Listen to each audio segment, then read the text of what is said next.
All right, guys, you're probably wondering why I made you do that really weird activity.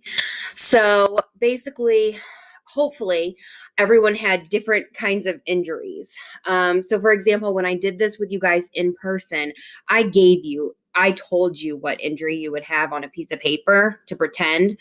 And it was a bunch of different things, like a temperature, like a high temperature, I mean, being sick, broken toe, broken arm, something that needed stitches, like cracked head open, hurt knee, paper cut, a bruise, falling on the ice, stuff like that. So when we did this in person, everyone's injury was completely different.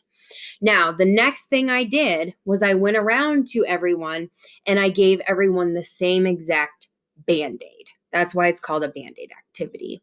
And that's why I have band-aid pictures on these slides. So let's just imagine that. Let's imagine that I came around in your classroom and I gave all of you the same exact size band-aid. Think about how that would help your injury in particular. So if I was a student who had a high temperature, is a band-aid going to help my temperature come down? Absolutely not. But again, we're talking about being fair versus equal. Equal would be that I give every single person the same exact band-aid, right? Same size and everything. But the problem is not everyone's injury was the same. A temperature is completely different than a paper cut.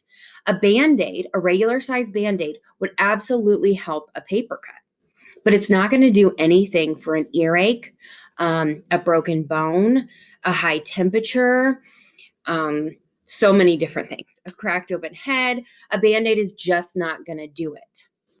If we want everyone to be healthy and everyone to be, say, fixed, I guess, we would need to do different things. Some kids are going to need stitches. Some kids are going to need some Tylenol, some different kinds of medicines. Some people are going to need a cast. In order for everyone to be fixed and be healthy, everyone is going to need different things. Now, I know this really doesn't have anything to do with school. That would be more like in a hospital or whatever. But I just wanted to try to do a fun activity to show you how fair is different than equal. Again, the band-aids, giving everyone the same size band-aid would be equal. But that just wasn't fair. That wouldn't be right. If everyone came to the hospital with their different injuries and I gave them all the same thing, the Band-Aid, they would all leave in different conditions. And most of them wouldn't be doing very well. So we did do this activity in person, which was really, really fun years ago. And hopefully when we get back to things being more normal and we can be together and close, we will do this probably next year or the year after. But I hope you had fun. I hope you understand the difference and you think twice before saying that's not fair. I want you to really think about the picture I showed you in the beginning. Really think about this Band-Aid activity and everything you do, everything you say and do. There's a reason that we do things. Please trust your teachers, trust your parents, and know we're doing what we can to make sure things are fair for you. We are trying to give you what you need. That's why we give some kids computers and some kids, another thing is Christmas presents. I hand out Christmas presents to some because maybe they aren't getting as many as other students. So there's so many different examples out there.